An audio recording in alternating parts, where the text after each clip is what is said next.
En la configuración de los sistemas de aire acondicionado, podríamos catalogar el termostato como un elemento de seguridad. Además de este, existe otro dispositivo llamado presostato, que tiene la misión de proteger el equipo en el caso de que exista un funcionamiento anormal de alguno de sus componentes. Los diferentes tipos de presostatos son presostato de máxima, presostato de mínima y presostato de 3 funciones. Veamos cada uno de ellos.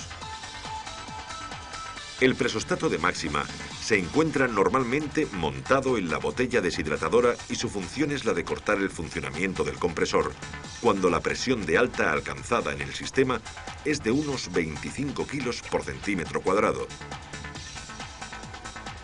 evitando de esta forma dañar las tuberías, el condensador o incluso el propio compresor. Tan pronto como la presión en el circuito descienda a un valor de 20 kilos por centímetro cuadrado, el presostato restablecerá el circuito eléctrico permitiendo de nuevo el funcionamiento del compresor. La función que tiene el presostato de mínima es la de detectar las caídas de presión producidas en el lado de alta presión. El control del descenso de presión permite prevenir el agarrotamiento del compresor debido a una mala lubricación provocada por la falta de gas y aceite dentro del circuito. Si la presión en el circuito de alta desciende por debajo de 2,2 kilos por centímetro cuadrado, el presostato de mínima interrumpe el funcionamiento del compresor. Cuando la presión supera los 2,8 kilos por centímetro cuadrado, restablece su funcionamiento. Los presostatos de mínima y de máxima se han venido utilizando en aquellos vehículos dotados de ventilador mecánico, cuya refrigeración al condensador era constante.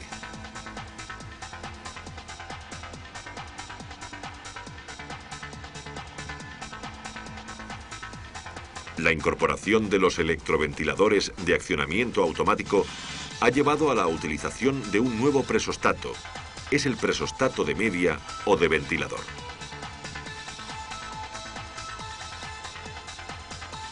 Para conseguir un buen nivel de enfriamiento, es necesario que tanto la temperatura como la presión de condensación se mantengan dentro de los valores establecidos. La regulación de ambos factores la realiza el presostato de media, poniendo en funcionamiento el electroventilador cuando la presión supera los 16 kilos por centímetro cuadrado. De esta forma, se evita que el refrigerante llegue a la válvula de expansión en estado gaseoso. La corriente de aire provocada por el electroventilador enfría el refrigerante y le hace descender la temperatura y la presión. Al llegar a 12,5 kilos por centímetro cuadrado, anulará el funcionamiento del electroventilador. El presostato de máxima, el de mínima y el de media o de ventilador pueden ir incorporados en un mismo bloque, conformando así la válvula trifuncional o presostato de 3 funciones. En el esquema eléctrico podemos ver el control que dicha válvula realiza sobre el ventilador y el embrague del compresor. Por la vía número 1 recibe la señal del termostato. Si la presión existente en el circuito es la correcta, los contactos de mínima y de máxima se encuentran cerrados, permitiendo así pasar la señal al relé del compresor por la vía número 2. Por la vía número 3 recibe un positivo de alimentación que atravesará el contacto si la presión en el circuito supera los 16 kilogramos por centímetro cuadrado, alimentando así al relé del electroventilador por la vía número 4.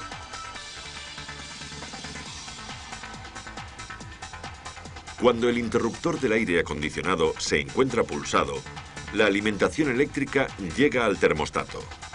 Si las condiciones de temperatura en el evaporador son favorables, mantendrá el circuito cerrado, permitiendo el paso de corriente al presostato y de aquí al relé del embrague electromagnético que mantiene en funcionamiento al compresor. Si la presión aumenta por encima de los 25 kilos por centímetro cuadrado, el presostato interrumpirá la alimentación a la conexión 86 del relé. Y este, a su vez, desconectará el embrague del compresor. Cuando la presión baje a 20 kilos por centímetro cuadrado, el presostato cerrará el circuito. El relé se activará y pondrá en funcionamiento el embrague del compresor. Para la protección del sistema, debido a una baja presión, el funcionamiento será el mismo pero con diferentes tarados. De esta forma, si la presión desciende por debajo de 2,2 kilos por centímetro cuadrado, el contacto de mínima se abre. El presostato desactivará al relé y al compresor, poniéndolo en funcionamiento únicamente cuando la presión supere los 2,8 kilos por centímetro cuadrado. Para la activación del electroventilador del condensador, si la presión en el circuito de alta supera los 16 kilos por centímetro cuadrado, el contacto se cerrará. El presostato alimentará a la conexión 86 del relé, activándolo y poniendo en funcionamiento el electroventilador.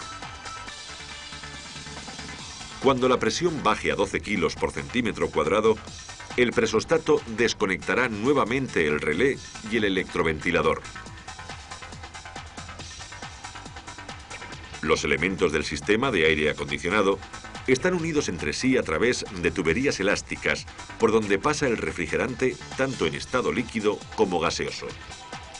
Estas tuberías están fabricadas con unos compuestos especiales que les permiten tener una gran estabilidad química para evitar el efecto corrosivo del propio refrigerante. Debido a que el R12 tiene la propiedad de atravesar el caucho, las tuberías deben tener doble envoltura. Una interior de goma o Bruna N.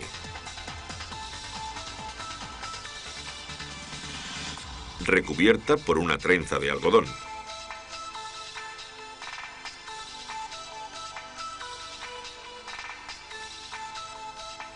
Y otra exterior de neopreno, más porosa, para evitar la acumulación de refrigerante. Las tuberías utilizadas en los equipos con refrigerante R134A son muy similares a las anteriores. Disponen de una capa interior de nylon que impermeabiliza la porosidad del caucho y una externa de cloruro de butilo que impide la entrada de humedad en el circuito. La unión de las tuberías con los elementos se realiza a través de los rácores, pudiendo ser de asiento cónico o con interposición de juntas tóricas del tipo NBR de color negro para refrigerante R12 o HNBR de color verde para R134A. Al accionar el interruptor del aire acondicionado, en algunos equipos se conecta directamente el embrague del compresor y la primera velocidad del soplador del evaporador. En el esquema podemos ver cómo el soplador es alimentado con un positivo a través de una resistencia reguladora y el cierre de circuito a masa se realiza por medio de un relé que se activará en el momento en que accionemos el interruptor del aire acondicionado. Al mismo tiempo, el embrague se conecta a través del termostato y el presostato, como hemos visto anteriormente.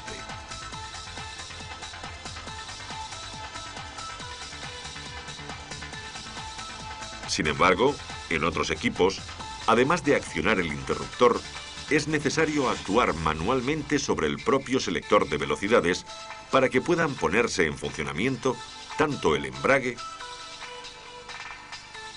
como el propio soplador.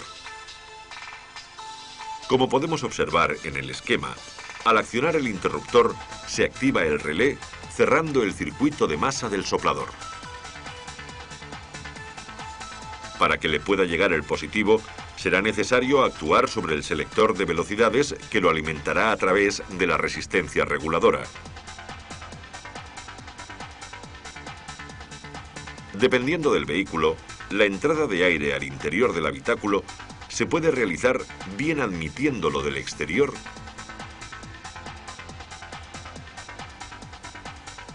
o mediante la recirculación del aire ya existente en el interior.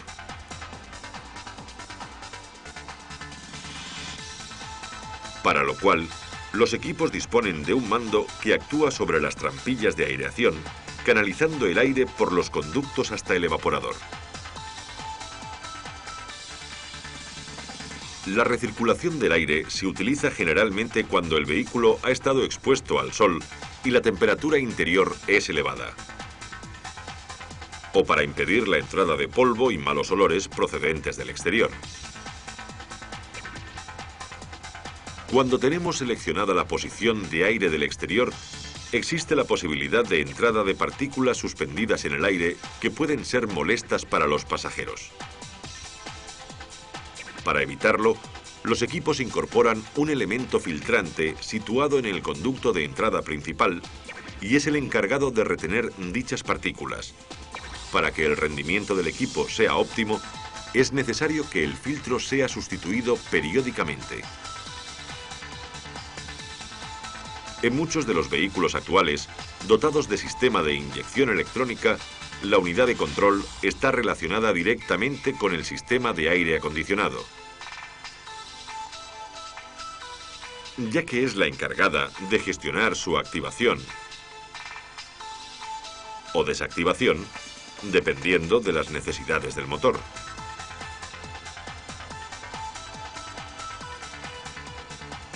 En el momento del arranque, se realiza la desconexión del equipo con el fin de evitar el arrastre del compresor, facilitando la puesta en marcha. En las fases de aceleración y plena carga, igualmente se produce la desconexión con el fin de conseguir la máxima potencia necesaria para realizar la maniobra. En el esquema eléctrico, podemos apreciar cómo el relé de alimentación del compresor es controlado por la unidad del sistema de inyección a través de la vía 60. Estando el motor en marcha, si accionamos el interruptor de aire acondicionado, se alimenta a la parte electrónica del termostato por la vía 1, al interruptor de mando por la vía 2 y al relé del compresor por las vías 85 y 30. Si la temperatura del evaporador está dentro de los valores normales, el interruptor de mando estará cerrado, pasando corriente a la unidad de control por la vía 55. A partir de este momento, la unidad recibe información de solicitud de puesta en marcha del aire acondicionado, activando el relé del compresor por la vía 60, lo que permite la alimentación del embrague y su puesta en marcha. Si en un momento determinado realizamos una aceleración, el potenciómetro de mariposa informa a la unidad de control y ésta interrumpe la alimentación del embrague desactivando el relé por la vía 60. Este corte tiene una duración de aproximadamente 15 segundos para evitar una disminución del rendimiento del equipo. El funcionamiento del aire acondicionado provoca en el motor una pérdida de potencia de aproximadamente 5 caballos. Este efecto puede llegar a producir el calado del motor si éste se encuentra en la fase de ralentí. Para evitarlo, cuando la unidad de control recibe información de la posición de ralentí y conexión del aire, actúa sobre el estabilizador aumentando el régimen en aproximadamente 75 revoluciones. De este modo, damos por finalizado el apartado teórico dedicado a los equipos de aire acondicionado, sirviendo este como paso previo a la carga, diagnosis y reparación de las averías que pueden surgir en dichos equipos.